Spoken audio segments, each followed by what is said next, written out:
de un trabajo como de campo, ¿no? De estar ahí al pie del cañón, trabajando y velando por las personas. Así que nada, yo, Teresa, te paso ya la palabra para que nos vayas contando un poquito todo. Gracias, Mara, qué amable. A ver por qué.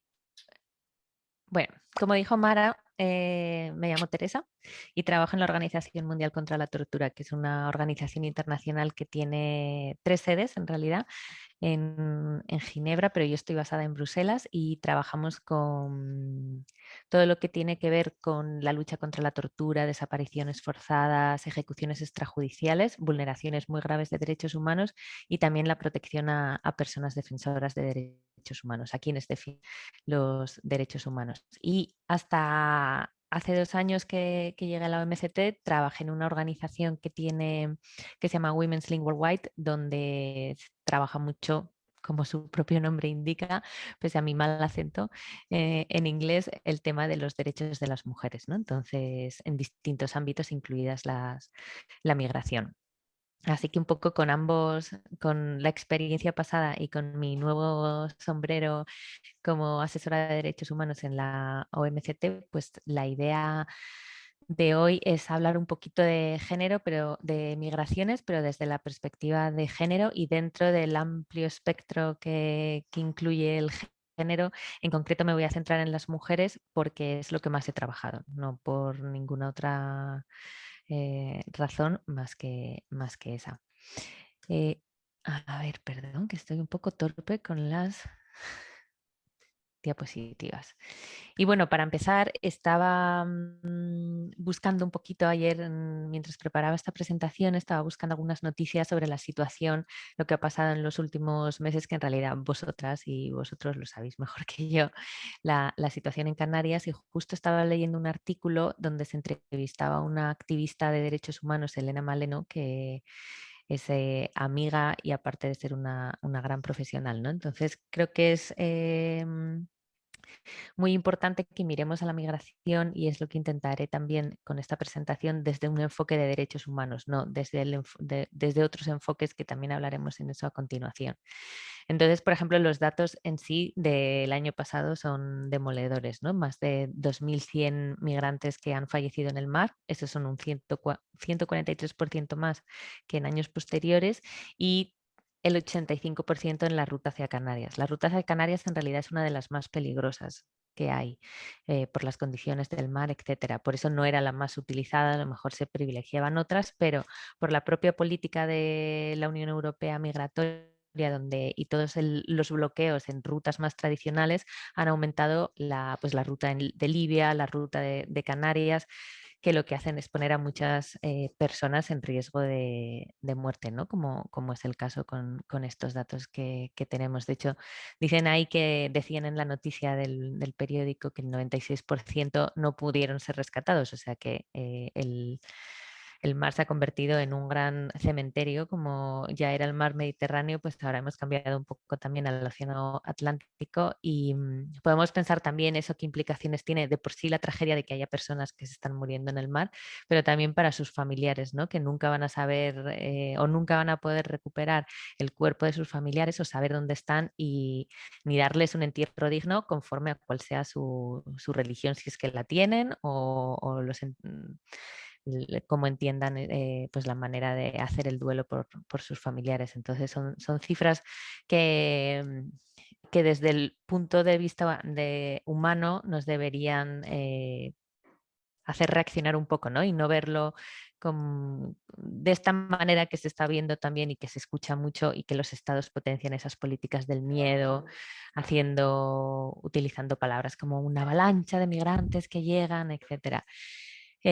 Aparte es muy interesante lo que decía en esta entrevista Elena Maleno, porque en realidad no se debe, o sea, ese incremento de fallecimientos no se debe a que haya muchísima más gente que esté llegando, porque la diferencia de porcentaje es muy grande, entre un 143 y un 28,7%, que es lo que han crecido según los datos que tiene el Ministerio del Interior las llegadas, sino precisamente cómo impactan las políticas migratorias que están centradas en el control migratorio y la criminalización y persecución de las personas que están migrando, que eso lo voy a contar un poquito al final.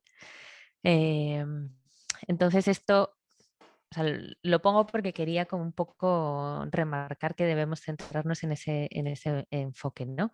Y aquí he cogido una serie de diapositivas que ha hecho la organización CEAR, que es el Comité de Ayuda, ay, no me acuerdo, del refugiado. Me van a matar.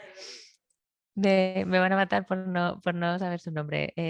Comité Español de Ayuda al Refugiado, creo que es, bueno, CEAR.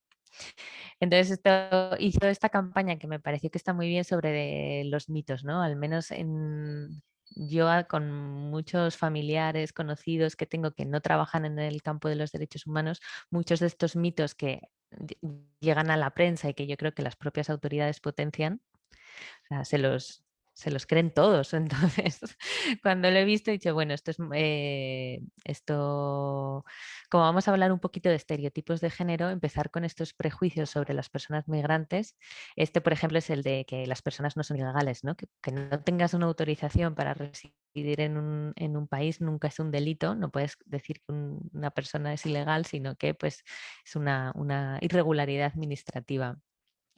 Luego también lo de que también está muy unido a ese vocabulario, ¿no? Se utiliza en prensa, en medios de comunicación, de las avalanchas, llegadas masivas, cuando en realidad los porcentajes de personas que no son de la Unión Europea en territorio español son muy pequeños, ¿no? Aquí, por ejemplo, los datos que da CEAR son del 4,5%.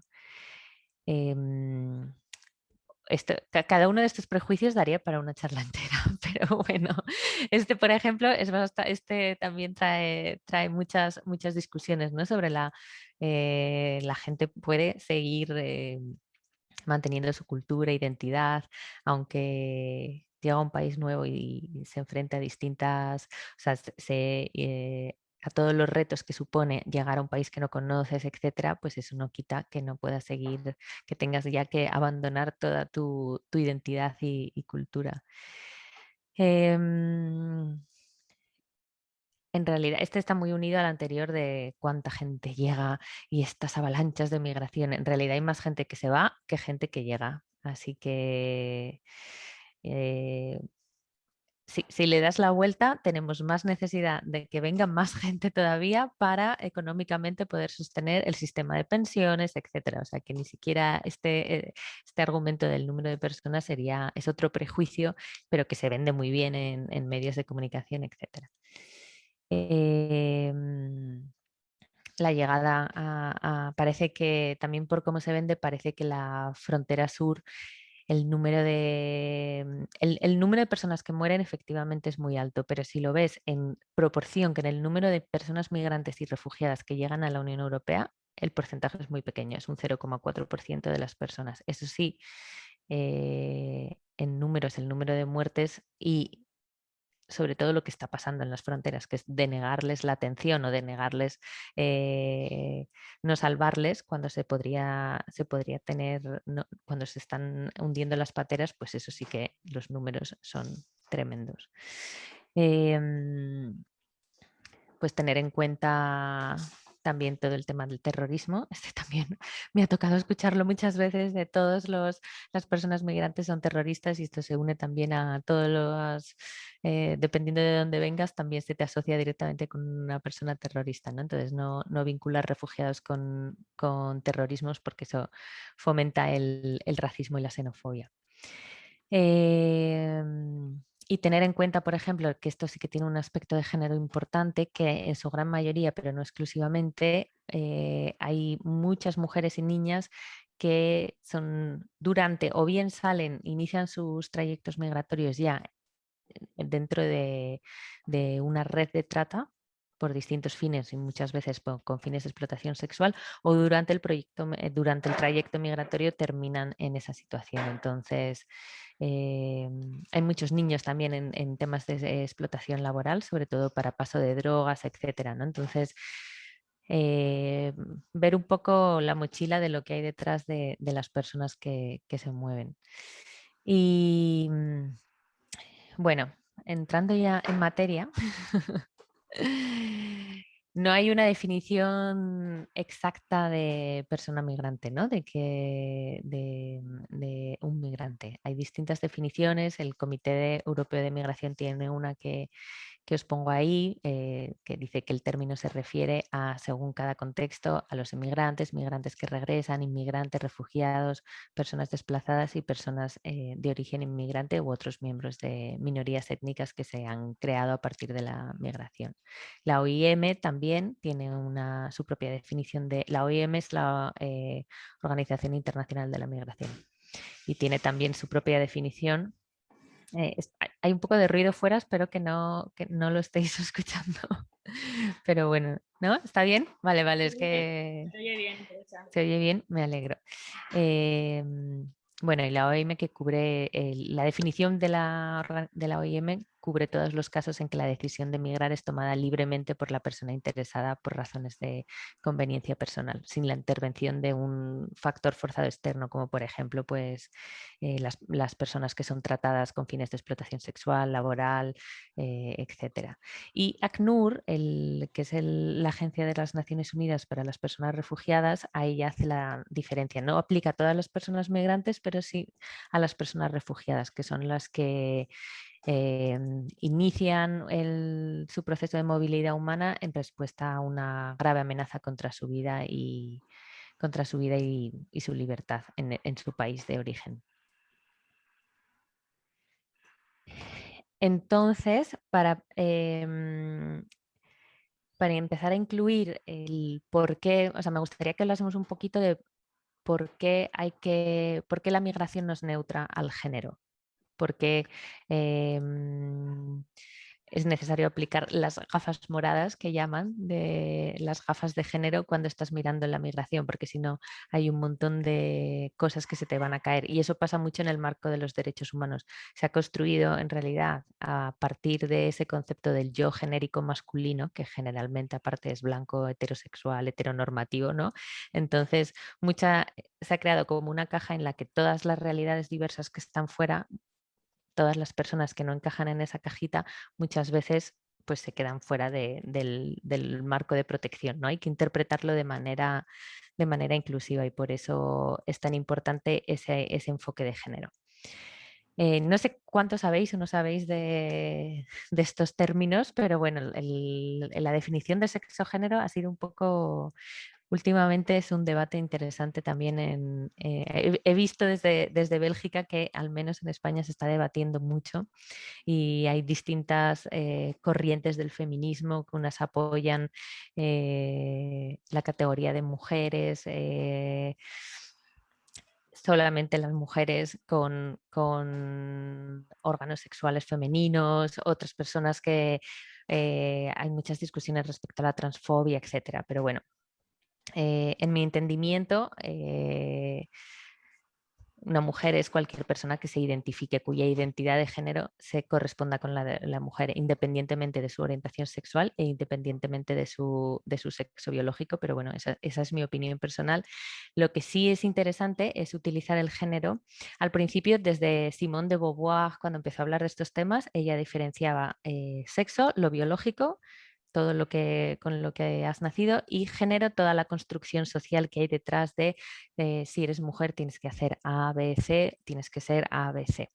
Luego el movimiento feminista empezó a decir, bueno, eso está muy bien, esa diferencia, pero en realidad deja muy de lado el entendimiento de que lo que tú tienes que ser A, B, C para ser lo que se supone que eres por ser mujer o tienes que ser, y lo que supone que eres o tienes que ser por ser hombre, no están equiparados, no son iguales, sino que todo aquello que se identifica como masculino está muy por encima de todo lo que significa como femenino. Entonces ahí hay unas relaciones de poder que si no las pones en relieve, pues la pierdes, ¿no? Como, no sé, de hecho, si pensáis todo lo que tenga que ver, todo lo que significa es esa dicotomía, ¿no? Entre dos puntos. Todo lo masculino sería la fuerza, el derecho, o sea, como este tipo de cosas. Todo lo que se identifica en el punto contrario, en el extremo opuesto con mujer, sería la sensibilidad, todas estas cosas, ¿no? Entonces, de hecho, creo que está a continuación. Esta figurita me encanta, aunque en realidad es de un libro para niños, pero me parece que se entiende súper bien. El genderbread person. Y ahí veis un poquito como a través de la... De hecho, este es un libro súper bueno. Si alguien tiene hijos, lo podría buscar porque me parece que se entiende súper bien, ¿no? Entonces ahí te explica identidad de género, que sale la flechita del cerebro. Ahí irías como qué es lo que tú piensas de ti mismo, ¿no? Entonces, en un extremo está mujer, en otro extremo está hombre, pero luego hay una multitud de géneros en el medio, de cómo te identifiques. Aparece gender queer de las personas que no se identifican con ninguno de los dos géneros normativos predominantes, ¿no? Los hegemónicos, que sería la mujer y el hombre. La expresión de género, que es como se ve la persona, que veis también en la figurita de la galleta, pues eso es como muestras tu género hacia los demás, ¿no? Basado en los roles de género tradicionales, en la manera en que vistes, te comportas. Entonces ahí estaría también la femenina y la masculina y luego hay muchas intermedias, muchas formas de expresión. Ponen la que no es ni uno ni otro, la andrógina en el centro. El sexo biológico, lo que hablábamos, los órganos que son medibles objetivamente cuando naces, hembra, macho, y en el medio aparece la intersexualidad y luego la orientación sexual, ¿no? Porque hacia quién te sientes atraído físicamente, heterosexual, homosexual y bisexual como en el punto medio. En fin, a mí esta galletita me parece que es súper, súper clara. A ver, ahora tengo que volver hacia, hacia atrás. Bueno, entonces el género, para superar esto que os contaba de que no sea solamente una división de sexo es lo biológico y género es lo construido socialmente, pues en mi trabajo yo suelo utilizarlo más bien como una metodología, ¿no? Como una manera de analizar las relaciones sociales basadas en esas diferencias que distinguen a los sexos y como una forma de entender, como una metodología para entender las relaciones de poder entre esos dos sexos. Y también hay que tener en cuenta pues, que es algo totalmente mutable, que los roles que se asignan a un hombre, una mujer y todo el espectro que pueda haber entre medias hombres y mujeres en toda su diversidad, pues varía en el tiempo y va cambiando.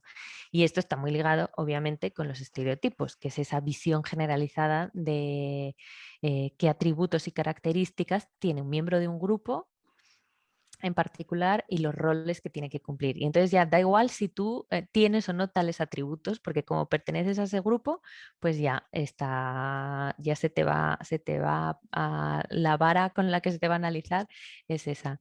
Y la verdad es que esto parte de que, o sea, los seres humanos cuando estamos entendiendo las cosas, es nuestra manera un poco de entender recibimos tantos, de entender la vida iba a decir, pero recibimos tantos estímulos que la manera de que nuestra información acceda rápidamente es como metiendo las cositas en cajitas. En principio, los estereotipos podrían no ser dañinos para las personas, ¿no? Lo que pasa es que como lo hacemos de manera tan directa, al final ya no somos críticos a la hora ya simplemente lo metemos en nuestra manera de juzgar o entender la realidad sin darnos cuenta que lo estamos haciendo, ¿no? Entonces nos complica un poco ser crítico y pensar, no, porque esta persona sea una mujer no quiere decir que porque esta persona sea una migrante, bla, bla, bla, no quiere decir que haya llegado en patera, entonces no tengo que asumir esto, ¿no? Entonces esas asunciones es muy importante tenerlas en consideración y darnos cuenta de que de que puede que estemos incurriendo en estos propios estereotipos. cuando usamos estereotipos que lo que hacen es negarle derechos a las otras personas, ahí es cuando son muy dañinos y cuando hacen mucho daño. Eh, Luego están los estereotipos de género, porque hay estereotipos varios, y los de género que se refieren a, específicamente a lo que os decía, lo que os decía sobre la definición de género, ¿no? A la construcción social y cultural de hombres y mujeres en razón de sus diferentes funciones físicas, biológicas, sexuales y sociales. Y aquí hay que tener en cuenta que aparte no todas las mujeres somos un grupo unitario, para nada, ni todos los hombres, ni todas las personas LGTBI, ni todas las personas queer, etcétera, sino que estamos conformados de múltiples identidades y eso hace que la discriminación también varíe y sea, pues no es lo mismo yo que estoy, bueno, ahora estoy en Bélgica, que en realidad es la Unión Europea, así que ni siquiera aplicaría, pero cuando vivía en Colombia, pues también había migrado a Colombia. Obviamente la situación como europea, con mi blanca, mujer blanca con mi pasaporte europeo en Colombia no tiene nada que ver con la situación que pueden enfrentar las personas que vienen de África subsahariana y que llegan en una patera a las costas de Canarias. Eso es la discriminación. O ese es el concepto de interseccionalidad y de estereotipación compuesta.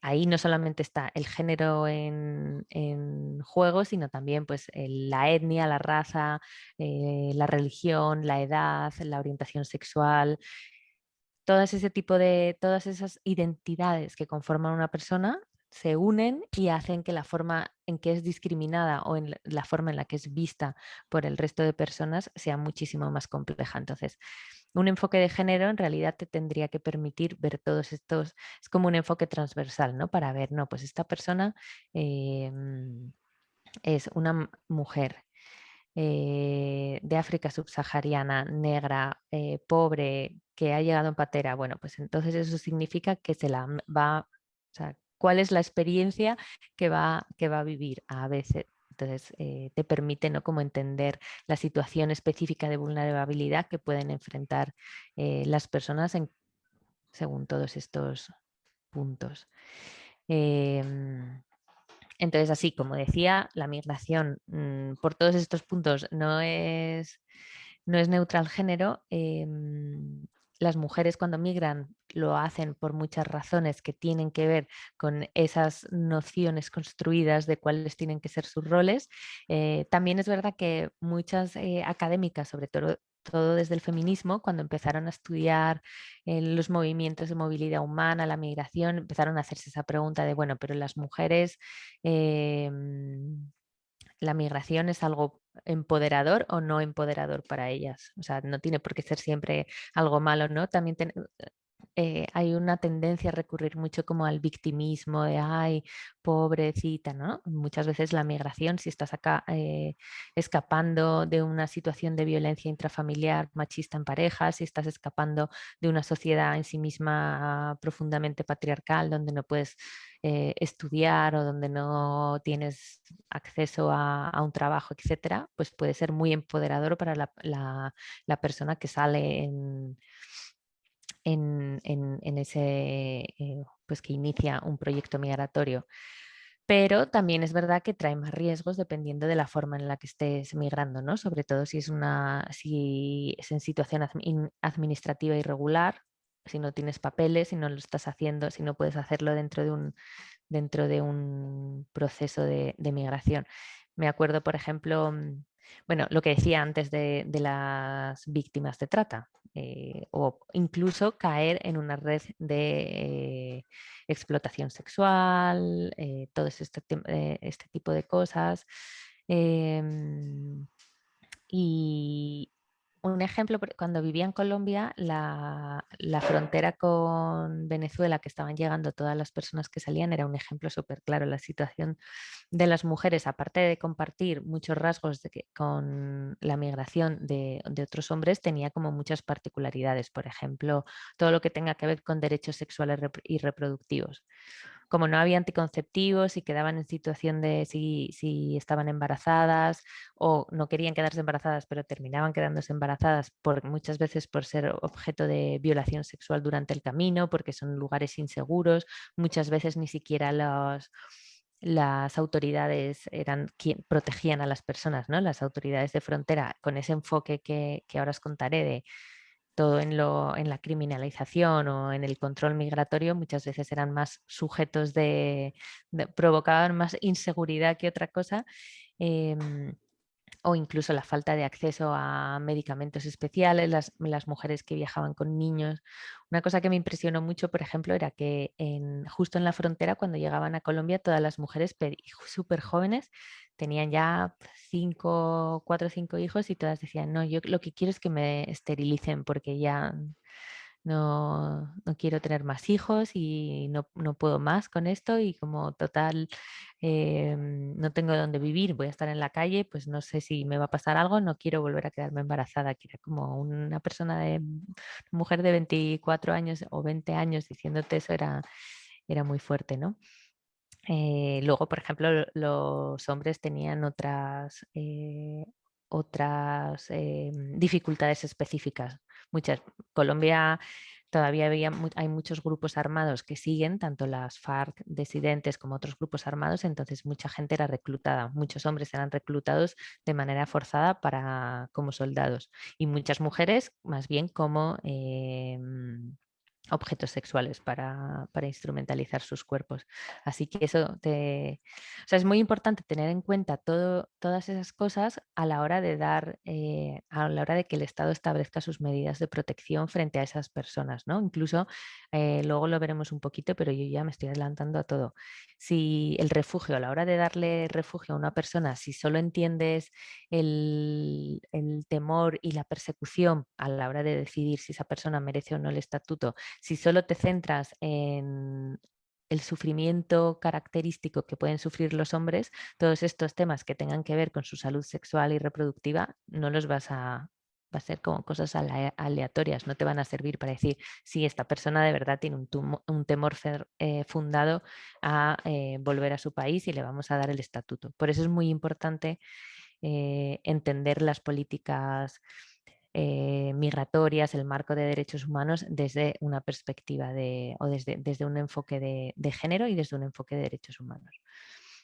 Básicamente lo que os he estado contando aquí es el continuum de violencias específicas que pueden afectar a las mujeres, que pueden partir del origen cuando se van por que esas desigualdades de género las afectan particularmente, en el tránsito durante todo el trayecto, luego hay aparte una figura pasaba mucho en Colombia, las migrantes que no están en un país, o sea, no han llegado, no están en el país de destino, no han llegado al país de destino y están en tránsito a otro. Entonces ahí no les cubre ningún régimen. Están como, en Colombia estaban como en un limbo. Entonces eso la verdad es que era muy difícil la situación. Yo creo que debe seguir siendo igual porque viajaban a pie sin ropa adecuada, etcétera, camino a otros países de América Latina o a otras zonas de Colombia, que es un país enorme. Y pues imaginaros a lo mejor un grupo de mujeres con niños pequeños caminando solas por la calle, por carreteras aisladas, cruzando zonas donde hay muchos grupos armados, narcotraficantes, etcétera, ¿no? Entonces ahí había un montón de componentes de violencias específicas sexuales y en base al género, no solamente de carácter sexual que podían sufrir. En el país de destino, una de las cosas que han analizado muchas académicas que son más expertas en estos temas que yo es como la precariedad, no solo porque estoy hablando mucho como del concepto de vulnerabilidad y las vulneraciones a sus derechos humanos que sufren estas mujeres, pero incluso las mujeres que llegan con permisos de trabajo, etcétera, estas desigualdades y inequidades de género, lo que llevan en muchísimos, que esto cambia, aparte, cambia de un país a otro, pero lo que conlleva en muchos casos es que las mujeres, hay una feminización en realidad una feminización de la pobreza, de la migración y del trabajo. Primero, porque los trabajos a los que suelen acceder las mujeres también este rol de género. Hay un incremento brutal de todo lo que tienen que ver, todo lo que son trabajos de cuidado, relacionados con el cuidado, que aparte suelen ser trabajos que están más en lo privado, no en lo público. Por ejemplo, cuidar a personas mayores, tareas del servicio doméstico, etcétera. Ese tipo de de trabajos que se relacionan más con lo femenino hace que haya muchísimas más mujeres que los ocupan y aparte son trabajos que no están, o sea, generalmente no están regulados. Si están regulados, están mal pagados, y eso lleva a esa feminización también de la pobreza, ¿no? La feminización de determinados trabajos lleva a la feminización de la pobreza y también pues a que salgan más. La feminización de la migración, la verdad, se debe a varias causas. Aparte de la situación que decía de violencias específicas, también cada vez hay más mujeres que son las cabezas del hogar, las que tienen que cuidar de sus ascendientes y descendientes, etcétera. Entonces, cada vez hay más mujeres. Creo que ahora ya al principio, no creo que es que nunca hayan migrado, porque en realidad los movimientos humanos, así se ha creado los continentes, la población de todos los, o sea, hemos estado en continuo movimiento todo el tiempo, ¿no? Ahora, desde que existe el ser humano, lo que pasa que ahora pues queremos como en Europa proteger nuestro nicho de no, aquí no queremos que nadie más entre, esto nos vamos a encerrar con nuestros privilegios que hemos conseguido a través de vulnerar los derechos de muchas otras personas, pero bueno. No es algo nuevo para nada la migración. Imagino que antes las mujeres estaban más invisibilizadas también por estos sesgos de género, pues la mujer acompañaba al hombre que era el migrante, era como, estaba un poco como invisibilizada. Ahora no es el caso porque ya no viajan acompañando a sus maridos, sino que cada vez hay más mujeres que emprenden este camino ellas solas, ¿no? Y entonces eso, las tres formas de feminización de la migración y el tema de la precariedad. Hay muchos estudios sobre esa precariedad laboral que las mujeres son las que sufren en mayor medida por los tipos de trabajos a los que acceden en el ámbito privado. Ay, pues esto estaba en otro slide que, que no he pasado, pero bueno, ya os lo he contado, así que no pasa nada.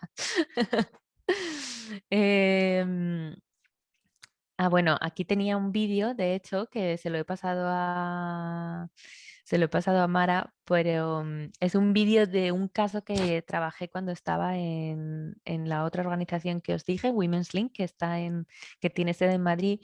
Y es un caso que litigamos ante el Tribunal Europeo de Derechos Humanos de una mujer de África subsahariana, no recuerdo exactamente qué nacionalidad, y llegó a España. Me parece que he puesto aquí el link, pero luego no se ve, porque me parece que marca como algunos estereotipos frente a las mujeres y de manera interseccional, ¿no? Vendrá a las mujeres negras, pobres, africanas.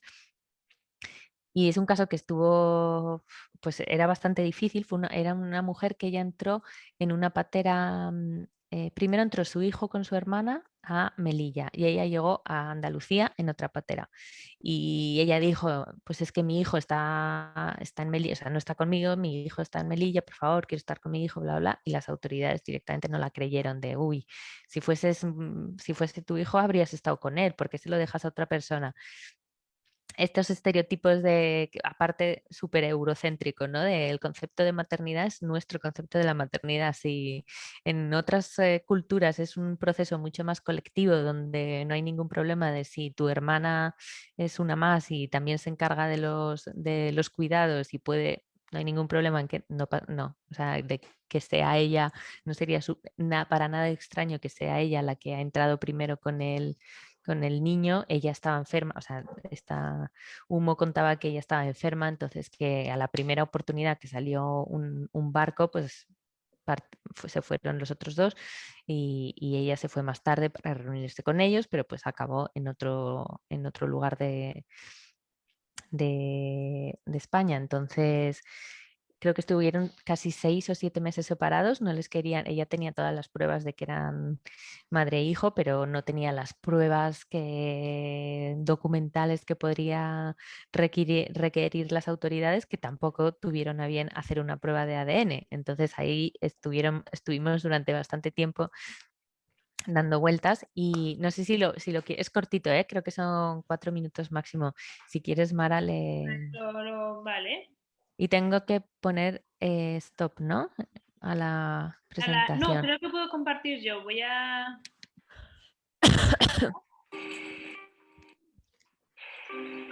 ¿Lo veis? ¿No? A ver.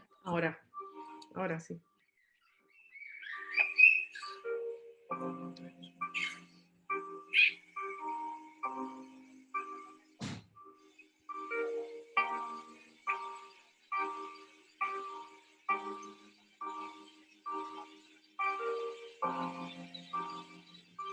Quand je suis arrivée en Espagne, ici, j'ai tout fait pour que je puisse parler avec mon enfant.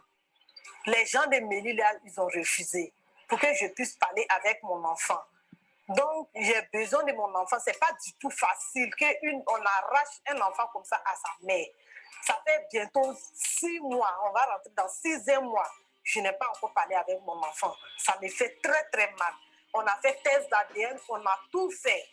Mais je ne comprends plus rien. Tous les documents qu'ils ont demandé, mon passeport de mon enfant, toutes les choses qu'ils ont demandé, j'ai tout envoyé. Toutes les preuves, je les ai données. Mais je ne comprends pas toujours les gens de Melilla. Moi, en tout cas, ce que je demande aussi au gouvernement d'Espagne, ils n'ont qu'à m'aider pour que je puisse récupérer mon enfant. Parce que ça fait bientôt 6 mois que je n'ai pas vu mon enfant. Il me manque beaucoup, je ne dors pas, je ne mange pas. Je suis là pour ça. Je souffre. Je ne suis pas venue en Europe pour souffrir.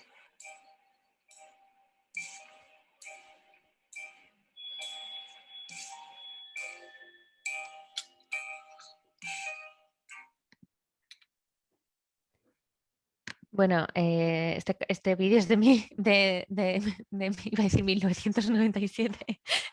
Este vídeo es de 2017, así que al menos ya hay buenas noticias porque llevamos el caso al Tribunal Europeo de Derechos Humanos alegando la vulneración de tortura y malos tratos contra ambos.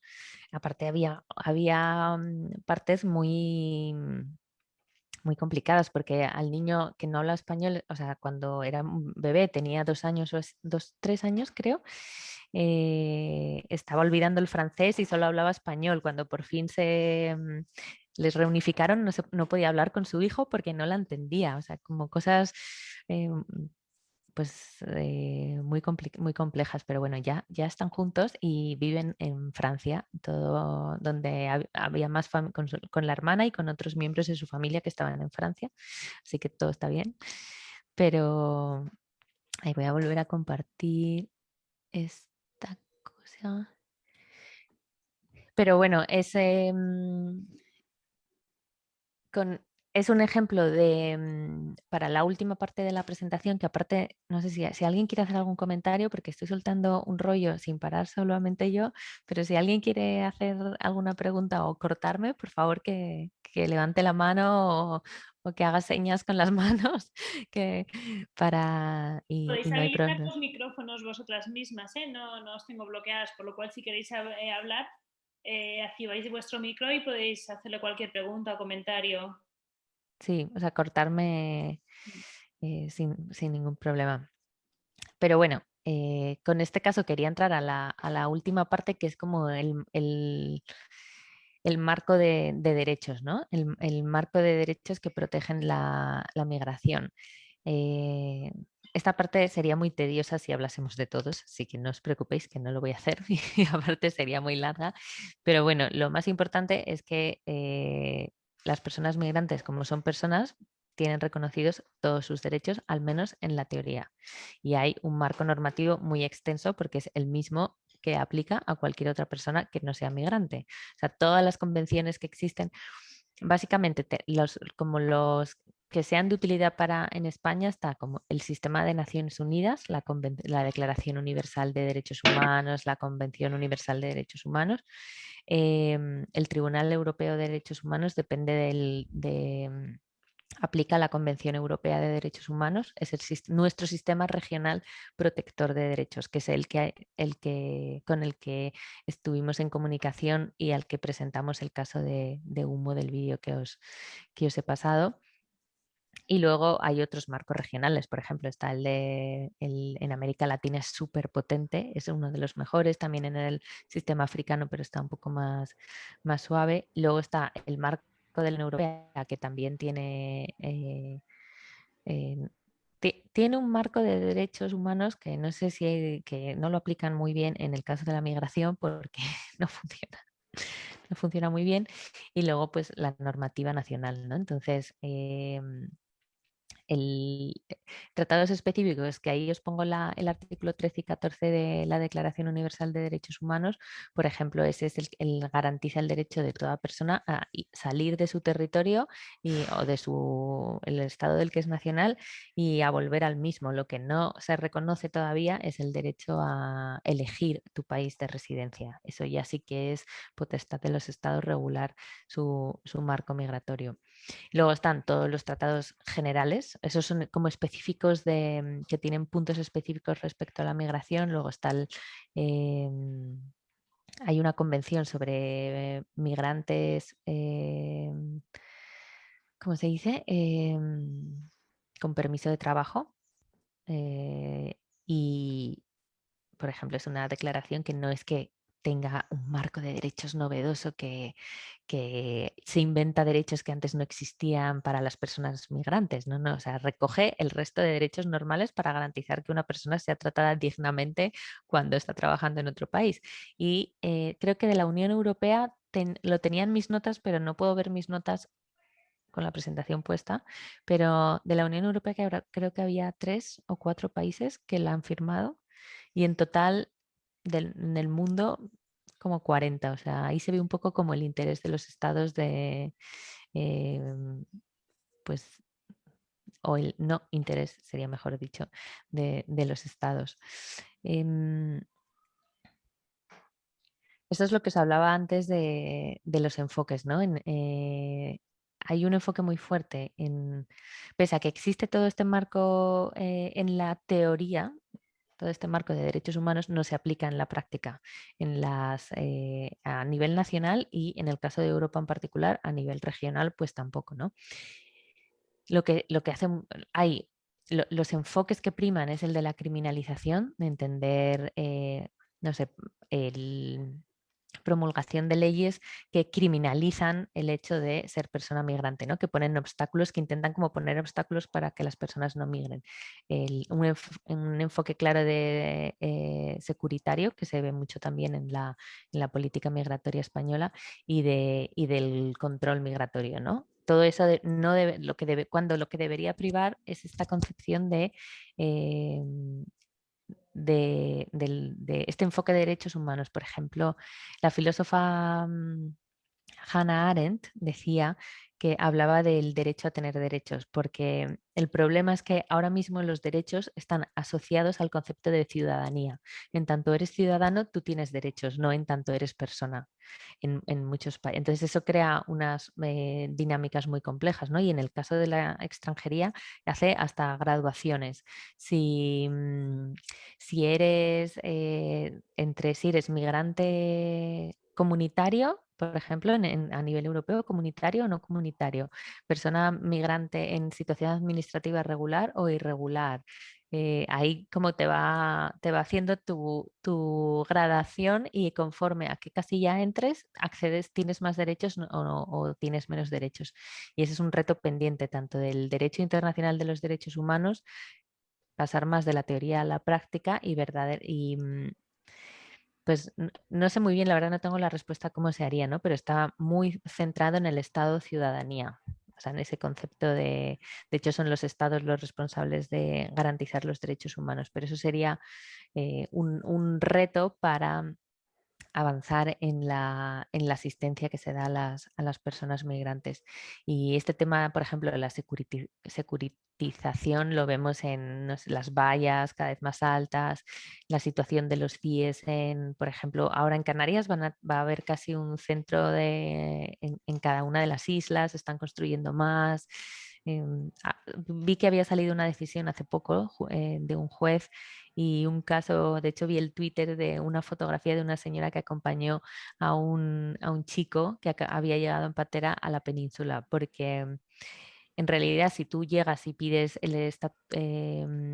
llegas a un país, tienes derecho a moverte dentro de las fronteras hasta que se regule tu situación, pero lo que hacían en Ceuta, Melilla y en las Islas Canarias es dejar a la gente encerrada y bloqueada, que eso impone una carga tanto al receptor si no se toman medidas más estructurales, como para las personas que se quedan bloqueadas sin nada que poder hacer.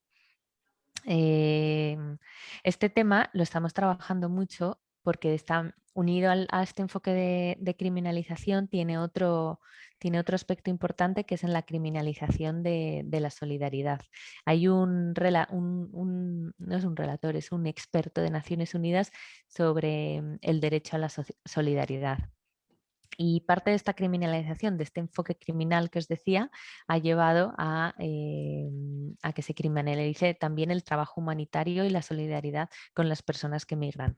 Hay muchos casos en la Unión Europea desde la crisis migratoria del 2015, muchas organizaciones empezaron a documentar un repunte de casos contra personas que ayudan a personas migrantes. No sé, por ejemplo, en la OMCT tenemos la sede en Ginebra, hay un Festival Internacional de Derechos Humanos y la OMCT tiene, no sé muy bien cómo empezó esta colaboración, pero elige uno de los premios. Y hace un año creo, el caso que votamos para que ganase se llamaba Delito de Solidaridad y era un caso en Suiza de gente que simplemente por dar alimento a personas migrantes que veían venir de Siria, refugiadas en su caso, en la mayoría al escapar de un conflicto armado y una guerra como esa, solamente por darles comida, abrigo, al verles cruzar los Alpes en invierno, nevando, o sea, sin material adecuado, etcétera, solamente por darles algo, había unos cuantos que estaban enfrentando penas largas de prisión. Entonces, y no es el único caso. Yo creo que hemos visto todos los de Open Arms y los barcos de rescate liderados por ONGs. Y la defensora que copié algunos trocitos de su entrevista en la primera hoja, Elena Maleno, es otra de las defensoras de derechos humanos de personas migrantes que ahora mismo está criminalizada en el Estado español. Ella trabajaba en Marruecos y también, o sea, lo único que hacía era cuando la llamaban a ella porque la conocían por dar alimentos y apoyo y otros tipos de ayuda, cuando la llamaban cuando las pateras se estaban hundiendo en el Mediterráneo o cuando la llamaban, ella se ponía en contacto con Salvamento Marítimo para que fuesen a rescatarles. O sea, con ese link, las autoridades españolas intentaron imputarle un delito de tráfico de migrantes, como si ella fuese la tratante o la persona que estaba encargada de hacer los pases. Y creo que fue la semana pasada que vi que salió una noticia en medios donde ella denunciaba que la última vez que intentó volver a su casa en Tánger, la deportaron en el aeropuerto a España. Y de hecho, por lo que leí en la noticia, su hija estaba todavía en Tánger, que tiene una hija menor de edad, tardó un mes en poder reunirse con ella, en que la llevasen a España. O sea, es un claro caso de criminalización a las personas que dan este apoyo humanitario a raíz también de nuestros propios estereotipos contra no solo los estereotipos, ¿no? Pero el rechazo a la migración y estas políticas que tiene la Unión Europea. Y de hecho, que lo pongo ahí, hay una directiva, la directiva sobre facilitación, la de 2002/90/CE, que es la que define la facilitación de la entrada y el tránsito sin hacer mención sin, ¿cómo le explico? Sin quitar los fines humanitarios. Deja a los estados que sean los que decidan si tú estás facilitando, si es delito facilitar la entrada a una persona, aunque tú lo hagas simplemente con esos fines humanitarios de que no se muera, por ejemplo, entre otras cosas. Y de hecho, solo 4 de 28 estados han incluido el beneficio económico creo que me estoy explicando fatal. O sea, normalmente, según Naciones Unidas y el protocolo contra el tráfico de personas migrantes, cuando tú estás cometiendo un delito de tráfico de personas, cuando te lucras por ello, cuando recibes un beneficio económico. Pero la Directiva Europea de Facilitación no exige que solo sea por un beneficio económico. Ese elemento no lo exige. Es a libre consideración de los estados. Entonces los estados han dicho, uy, perfecto, esto nos viene fenomenal para ponerle más trabas a la migración. No hace falta beneficio económico. Cualquier tipo de... Las razones humanitarias nos valen y por eso hay muchos casos que no solamente este de Suiza, pero en Francia hubo muchos, bueno, en España se llevó un caso contra Open Arms, pero creo que no salió adelante. En Francia hubo un par de condenas. Hay varias condenas a trabajadores que defienden los derechos de las personas migrantes. Y ya voy a terminarlo. Ya, no os preocupéis. No, no, Ya, ya estoy terminando, pero este marco, todos estos marcos o toda la interpretación que hacen estos marcos tienen impactos específicos en las mujeres migrantes, ¿no? Que hacen que sufran muchas formas de violencia. O sea, la propia ley migratoria y la propia ley de refugio si son personas que pueden acceder o refugiadas, y que podrían acceder al estatuto de refugiado, o personas migrantes porque no encajasen en esa definición. Esas propias leyes, la manera en que están concebidas y la manera en que se aplican genera discriminación de género y violencia contra las propias mujeres, ¿no? Entonces, no solo es el marco más grande, sino mirar también a nuestras propias leyes internas que regulan estos aspectos. La ley de extranjería está muy unida a lo que os decía antes hay cosas que ya he dicho porque como me salto, me voy saltando mi propia presentación, pero la ley de extranjería española es igual que muchas otras, la verdad, tiene un carácter muy utilitarista. Lo que importa es, tienes un contrato, o sea, que vas a poder trabajar, vienes a trabajar, tienes un contrato de trabajo, entonces ven, si no.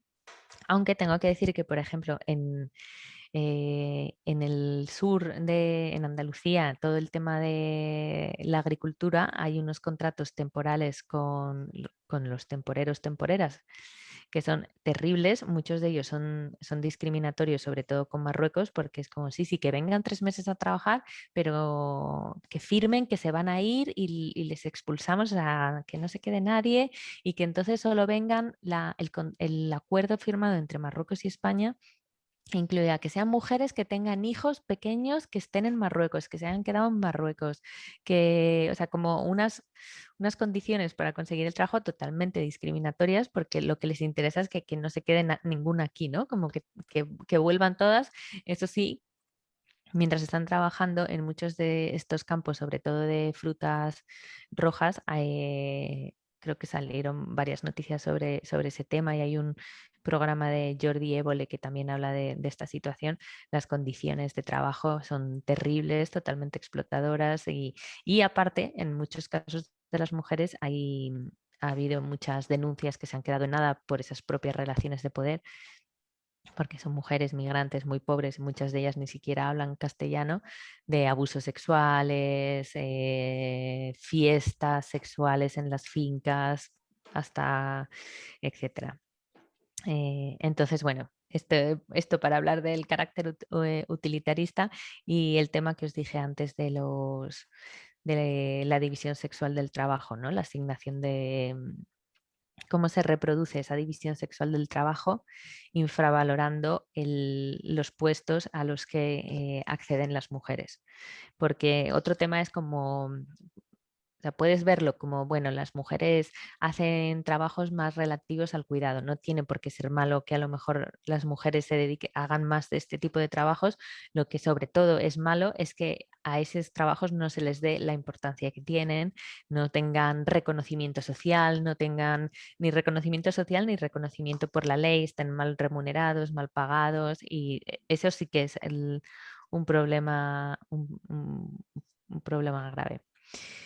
Y lo mismo en la ley de refugio, que ya os contaba algo más, al principio hay la Convención de Ginebra de Refugiados tiene una serie de elementos. Si tú tienes que tener un temor fundado de sufrir persecución, tiene que haber un agente que te persigue y tiene que haber un nexo causal entre ambas cosas, ¿no?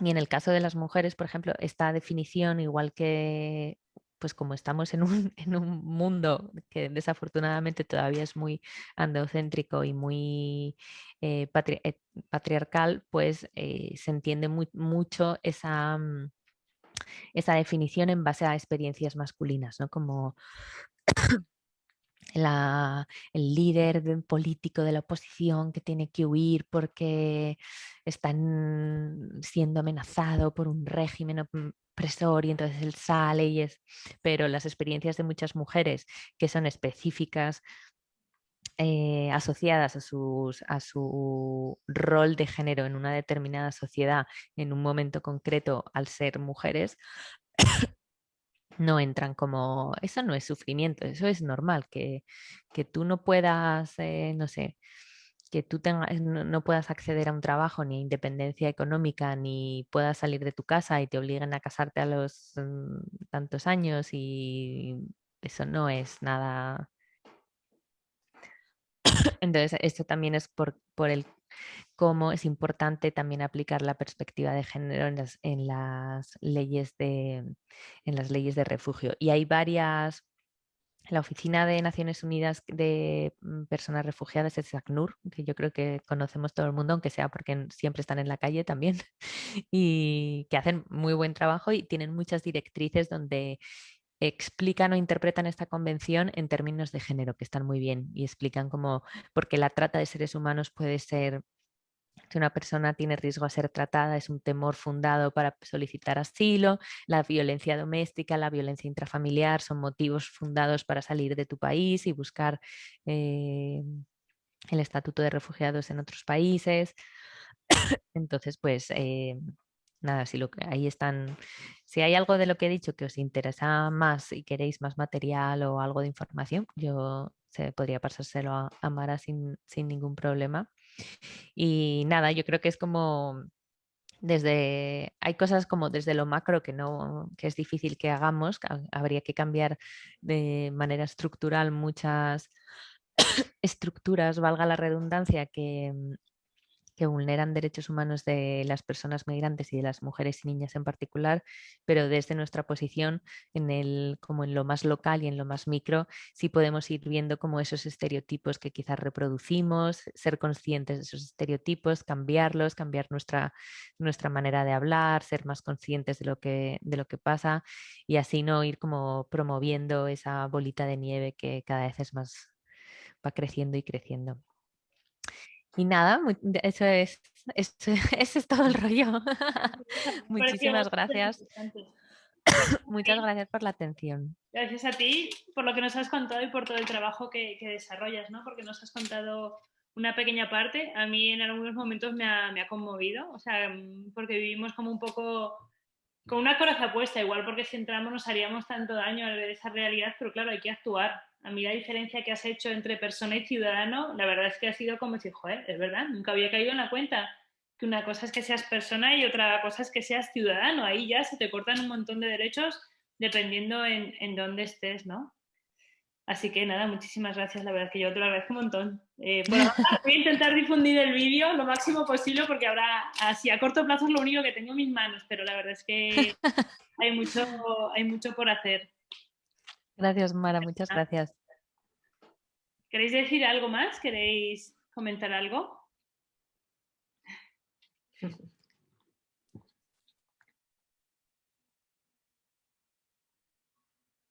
Begoña, Sol, no sé si queréis comentar algo. Anabel, Teresa. Nada, que muy bien, que muchas gracias. Gracias a ti, Teresa. Gracias, Tocaya. Pensé que me decías a mí. yo ya he hablado un montón. Nada, muy bien, muy potente todo el contenido. Sí, es que es muy potente, sí. Es para Gracias. Nada, agradecerle a la compañera, ha sido muy interesante, la verdad, la charla. Así que muchas gracias. Gracias, Sol. Sí, bueno, muchas gracias. El contenido es súper interesante y sobre todo te abre otras perspectivas, ¿no? Yo por lo menos también tengo una experiencia de migración, pero con todas las garantías, porque soy ciudadana, soy blanca, soy formada, ¿sabes? Entonces te hace, en cierto modo, pensar cómo sufren las personas que vienen, que no eligen esa situación, que se ven forzadas más de una vez a salir caminando por la frontera porque no tienen nada y esperan acceder a un futuro mejor y se encuentran con una cantidad de barreras y de violencias que es realmente dolorosa la situación. Y bueno, muchas gracias. Muchas de nada. Muy bien. Bueno, Teresa, yo te sigo esperando por aquí. Hoy voy a Tenerife. Y nos sigas contando cositas de estas que nos viene muy bien a todos recordarlo, tenerlo presente. Claro que sí, cuando quieras, yo encantada. Ya la próxima vez me mudo directamente y voy al coworking a trabajar.